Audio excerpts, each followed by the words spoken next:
Welcome to our YouTube channel. Today we are going to discuss about child development and pedagogy. आज हम लोग बाल विकास और शिक्षा शास्त्र के बारे में पढ़ेंगे। बाल विकास और शिक्षा शास्त्र में सबसे पहला जो चीज़ हमें जानना है वह है डेवलपमेंट। डेवलपमेंट मतलब विकास। डेवलपमेंट को हम लोग हिंदी में विकास के नाम से जानते हैं। डेवलपमेंट क्या है कि development refers to the certain changes that occurs in human beings between birth and death. कि डेवलपमेंट उस सर्टेन चेंजेस को कहा जाता है, एक सर्टेन चेंज जो किसी तरह का बदलाव हम इंसानों में देखते हैं, जो बदलाव उसके जन्म से लेकर मृत्यु तक आती है। यदि इंसानों में बदलाव जन्म से मृत्यु तक आ रही है तो वो डेवलपमेंट कहलाता है। जैसा कि हम लोग पिछले वीडियो लेक्चर में जान चुके हैं कि डेवलपमेंट क्वालिटेटिव होता है, इसको हम लोग माप नहीं सकते हैं, ये क्वांटिटी में नहीं है, इसलिए ये क्वालिटेटिव है।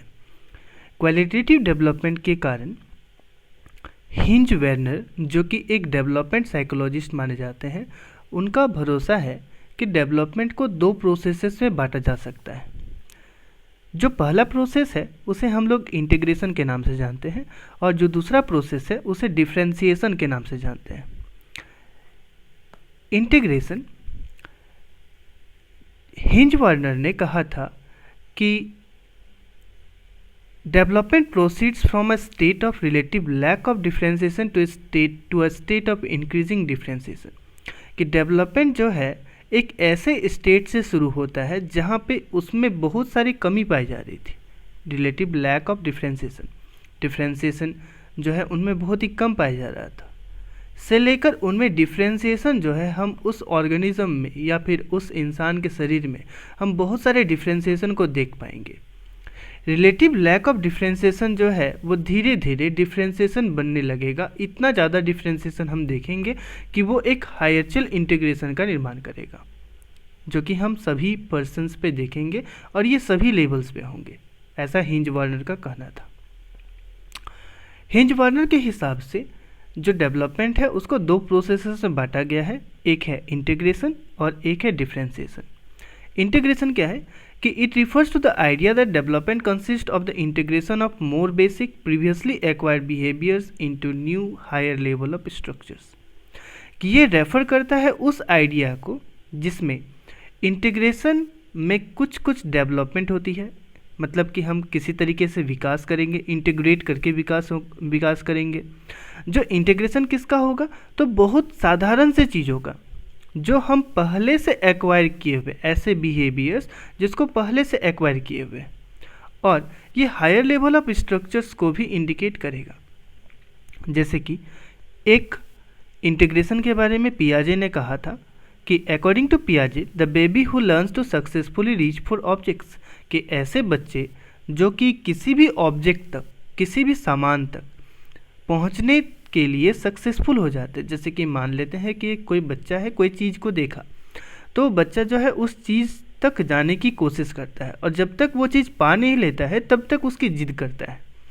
तो वो जो बच्चा है वो बहुत सारे स्किल्स को कोऑर्डिनेट करता है, जैसे कि अपराइट पोस्चर, अपने पोस्चर को यानी कि अपना जो बॉडी मूवमेंट है उसको सही करता है, अपने आर्म्स को मूव करता है। तो ऐसे केसेस में बच्चा क्या किया, अपने शरीर के जितने भी अंग थे, उसके बॉडी के जितने भी पार्ट्स थे, उन सभी पार्ट्स को वो इंटीग्रेट किया।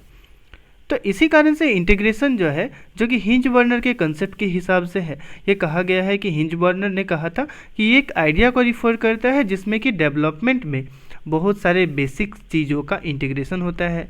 पहले से एक्वायर बिहेवियर्स का इंटीग्रेशन होता है, जिसमें से जो वो पहले से एक्वायर किए गए हैं बिहेवियर वो नए बनने लगते हैं, साथ साथ में उसका स्ट्रक्चर का लेवल भी बहुत ज़्यादा होने लगता है।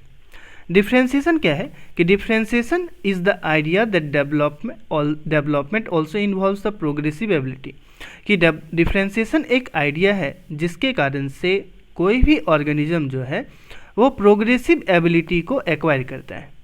बहुत सारे कॉमन चीज़ों से जब वो प्रोग्रेसिव एबिलिटी को एक्वायर करता है तो उसे हम लोग डिफरेंशिएशन का नाम दिए हुए हैं। इसके हिसाब से हम जो डिफ्रेंसिएशन है उसमें ह्यूमन डेवलपमेंट को हम लोग बहुत सारे डोमेन्स में बांटे हैं। ये डोमेन फिजिकल डोमेन्स है। फिजिकल डोमेन्स में बहुत सारी चीज़ें आती है, जैसे कि ग्रॉस मोटर डेवलपमेंट कि बच्चे का अंग का विकास कैसा हो रहा है, फाइन मोटर डेवलपमेंट, और उसके सेंसरी डेवलपमेंट। सेंसरी डेवलपमेंट में मतलब क्या कि उसका जितना भी सेंस ऑर्गन है उसका विकास किस तरीके से हो रहा है, ये ह्यूमन डेवलपमेंट को बताता है। इन सभी डोमेन्स के अंतर्गत जो फिजिकल डोमेन है उसमें सबसे पहला जो डेवलपमेंट हम लोग देखते हैं वो है सिफालोकॉर्डल डेवलपमेंट। ये सिफालोकॉर्डल डेवलपमेंट बहुत इंपॉर्टेंट टॉपिक माना जाता है। सिफालोकॉर्डल डेवलपमेंट के प्रिंसिपल्स के हिसाब से जो बच्चा है सबसे पहले वो अपने सर को, फिर अपने हाथों को, फिर अपने पैर को कंट्रोल करने सीखता है। सिफालोकॉर्डल डेवलपमेंट में हम लोग क्या जानते हैं कि इस प्रिंसिपल के हिसाब से बच्चा सबसे पहले अपने सर को कंट्रोल करता है, फिर अपने हाथों को कंट्रोल करने सीखता है, और फिर अपने पैर को कंट्रोल करने के लिए सीखता है। मतलब कि हम जो डेवलपमेंट देख रहे हैं वो एक बच्चे का कहाँ से शुरू हो रहा है, तो सर से लेकर ये नीचे की ओर जा रहा है, मतलब ऊपर से नीचे तक। तो जब इस तरीके का डेवलपमेंट हो जो कि बॉडी के ऊपर के पार्ट से नीचे की ओर जाए, तो उसको हम लोग कहते हैं सिफालोकॉर्डल डेवलपमेंट, जो कि सर से लेकर पैर तक जा रहा होता है। इन्फेंट जो होता है, जो एक नया बच्चा जन्म लिया हुआ है, वो अपने हाथ को कंट्रोल कर पाता है और फेस मूवमेंट को कंट्रोल कर पाता है पहले 2 मंथ्स में। पहले 2 महीने में ही वो अपने फेस के मूवमेंट्स को कंट्रोल करने लगता है, अपने हेड को कंट्रोल करना शुरू कर देता है। जो दूसरा फिजिकल डोमेन है इसे हम लोग कहते हैं प्रॉक्सिमोडिस्टल डेवलपमेंट। प्रॉक्सिमोडिस्टल डेवलपमेंट क्या है कि it starts in the centre, कि ये जो है हम लोगों के किसी भी बच्चे में सेंटर पे शुरू होता है। ये बच्चे का सेंटर पे शुरू होगा, जैसे कि चेस्ट से शुरू हो सकता है। Then moves to the periphery, इसका मतलब कि इसके बाद जो है वो पेरिफेरी या फिर नीचे की ओर जाएगा या फिर ऊपर की ओर जा सकता है। इसके हिसाब से सबसे पहले स्पाइनल कॉर्ड का डेवलपमेंट होता है। इससे पहले कि बॉडी के सारे पार्ट्स आए उससे पहले स्पाइनल कॉर्ड डेवलप होगी। उसके बाद बच्चे के जो है आर्म्स डेवलप करेंगे हैंड आने से पहले, और हैंड्स डेवलप होंगे, फीट डेवलप होंगे फिंगर से पहले और टोज से पहले। फिंगर और टोज जो है सबसे बाद में डेवलप करते हैं प्रॉक्सिमोडिस्टल डेवलपमेंट के कारण। जो दूसरा डोमेन है उसे हम लोग कहते हैं कॉग्निटिव डोमेन। कॉग्निटिव डोमेन क्या है कि it refers to the intellectual और मेंटल डेवलपमेंट, कि जब इंटेलेक्चुअल और मेंटल डेवलपमेंट होगा जिसमें थिंकिंग प्रोसेसेस इन्वॉल्व होंगे, परसेप्शन होगा, मेमोरी होगा, रीजनिंग होगा, तो हम ऐसे चीज़ों को कॉग्निटिव डोमेन कहते हैं। जीन पियाजे एक सिग्निफिकेंट इन्फ्लुएंसर माने जाते हैं ऐसे डोमेन्स के लिए। कारण क्या है, हम लोग जानते हैं कि थ्योरी ऑफ कॉग्निटिव डेवलपमेंट को देने वाले जीन पियाजे थे। मोरल डेवलपमेंट जो अगला डोमेन है वो है मोरल डेवलपमेंट। मोरल डेवलपमेंट में कैरेक्टर्स का डेवलपमेंट होता है, उसके राइट एटीट्यूड्स का डेवलपमेंट होता है, उसके बिहेवियर्स का डेवलपमेंट होता है कि वो किस तरीके से समाज के प्रति सोच रहा है, उसका सोशल और कल्चरल नॉर्म्स कैसा होगा, उसके रूल्स क्या होंगे और उसके लॉज क्या होंगे। पियाजे जो है मोरल डेवलपमेंट को 2 बेसिक प्रिंसिपल्स में मोरल एजुकेशन को रिलेट किया है। जैसे कि सबसे पहला कि children develop moral ideas in stages, कि बच्चे जो है मोरल आइडियाज़ को स्टेजेस में डेवलप करते हैं। दूसरा, childrens create their conception of the world, कि बच्चे अपने से दुनिया के कुछ कंसेप्शन सोचने लगते हैं। जैसे कि बच्चा जब छोटा होता है तो वो दुनिया के बारे में बहुत कुछ सोचता है कि दुनिया ऐसी होगी वैसी होगी, है ना। तो मोरल एजुकेशन के कारण पियाजे जो है ऐसे चीज़ों को जो है लिस्ट किया है। उसके बाद कोलबर्ग ने भी मोरल डेवलपमेंट को 3 लेवल पे बांटा है। सबसे पहला प्री कॉन्वेंशनल पीरियड, दूसरा है कॉन्वेंशनल पीरियड और तीसरा है पोस्ट कॉन्वेंशनल पीरियड। सोशल और इमोशनल डोमेन में सबसे पहला जो हम लोग रिलेशनशिप बनाते हैं, एक बच्चा जो रिलेशनशिप बना रहा होता है वो एडल्ट्स के साथ बनाता है और पीयर्स के साथ बनाता है। फिर उसके कुछ सामाजिक रूल्स होते हैं, कुछ सामाजिक नियम होते हैं, कुछ सामाजिक कायदे होती हैं जो वो फॉलो करता है। साथ साथ में वो कुछ ग्रुप वैल्यूज़ को और नॉर्म्स को भी अडॉप्ट करता है। बाकी सारे बच्चों को देखकर कुछ ग्रुप वैल्यूज़ को या फिर कुछ नॉर्म्स को खुद ब खुद अडॉप्ट करना चाहता है। फिर मोरल सिस्टम को अडॉप्ट करता है और लास्ट में वो समाज के लिए एक प्रोडक्टिव रोल की भूमिका निभाता है। जो नेक्स्ट टॉपिक है उसे हम लोग कह रहे हैं सोशलाइजेशन। सोशलाइजेशन का मतलब होता है समाजीकरण। समाजीकरण में सबसे पहले जो प्राइमरी सोशलाइजेशन का सबसे बड़ा पार्ट है वो प्राइमरी सोशलाइजेशन फैमिली से होता है। एक बच्चा सबसे पहले परिवार से ही सीखता है, इसलिए जो प्राइमरी सोशलाइजेशन का सबसे इम्पॉर्टेंट कंसेप्ट, सबसे इम्पॉर्टेंट पार्ट वो है कौन, तो फैमिली है। तो हम कह सकते हैं कि family is for the primary socialisation, कि फैमिली जो है प्राइमरी सोशलाइजेशन के लिए है। बच्चे का प्राइमरी सोशलाइजेशन, बच्चे का प्राथमिक समाजीकरण कहाँ होता है, तो परिवार में ही होता है। एक परिवार में ही बच्चा जो है सब कुछ सीखता है, इसलिए प्राइमरी सोशलाइजेशन का इम्पॉर्टेंट पार्ट फैमिली है।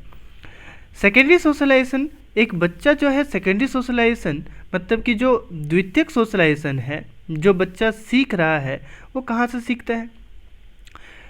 जब एक बच्चा स्कूल जा रहा हो तो वो सेकेंडरी सोशलाइजेशन का एक पार्ट है। जब वो स्कूल जाता है तो क्या होता है कि वो रेगुलर कांटेक्ट पे आता है, बहुत सारे लोगों के कांटेक्ट में आता है। जब वो घर से बाहर निकलता है तो समाज के कांटेक्ट में आता है, तो वो जो है समाज से भी बहुत सारी चीज़ें सीखता है, बहुत सारे नियम सीखता है, बहुत सारे कायदे सीखता है, बहुत सारे कल्चर सीखते हैं, बहुत सारे ट्रेडिशन सीखते हैं, बहुत सारे नॉर्म्स सीखते हैं। तो ये सभी की सभी चीज़ें सेकेंडरी सोशलाइजेशन का एक पार्ट माना जाता है। फिर है अगला इमोशनल डेवलपमेंट। इमोशनल डेवलपमेंट एक बच्चे का कहाँ कहाँ होता है। एक बच्चे का इमोशनल डेवलपमेंट उस समय हम लोग देखते हैं जब वो अपने इमोशंस को कंट्रोल करना सीख जाता है। जब वो अपने इमोशंस को कंट्रोल करना सीख जाता है तो वो अपने पर्सनल ट्रेट्स को डेवलप कर लेता है, अपने कैरेक्टरिस्टिक्स को डेवलप कर लेता है, मतलब कि उसका पार्टिकुलर फॉर्म और पार्टिकुलर फंक्शंस को जो है डेवलप कर लेता है, जिसमें उसकी अपनी एक पहचान होती है। वो जो है सेल्फ एस्टीम बिहेवियर्स को जो है फॉलो करने लगता है। साथ में वो जितने भी रेसिप्रोकल इमोशनल रिलेशनशिप है उसको बियर कर पाता है, उसको होल्ड कर पाता है। तो जब बच्चा इन सभी चीज़ों को होल्ड कर पाए, इसका मतलब कि बच्चे में कैसा डेवलपमेंट हो रहा है, तो इमोशनल डेवलपमेंट हो रहा है। कुछ इंपॉर्टेंट एस्पेक्ट्स हैं इमोशनल डेवलपमेंट के कि इमोशनल डेवलपमेंट किसी भी बच्चे में कब कब होगा। सबसे पहला, जब उस बच्चे का किसी के साथ बहुत ज़्यादा अटैचमेंट हो या फिर बहुत ज़्यादा बॉन्डिंग हो। अक्सर हम लोग देखते हैं कि एक बच्चे का इमोशन कंट्रोल पे नहीं रहता है जब वो किसी ऐसे चीज़ को जिसको वो बहुत पसंद करता है वो यदि टूट जाए या फिर उसके सामने से चला जाए। तो ऐसे केसेस में बच्चा का अटैचमेंट और बॉन्डिंग जो इमोशनल डेवलपमेंट को बताता है वो बहुत ज़्यादा इम्पॉर्टेंट फैक्टर है। साथ साथ में जब बच्चे का इमोशनल डेवलपमेंट हो रहा हो तो बच्चा जो है सेल्फ कंसेप्ट को और पर्सनल आइडेंटिटी को भी पहचान लेता है। एक बच्चे का सेल्फ कंसेप्ट भी डेवलप कर जाता है और उसकी अपनी एक पहचान होती है।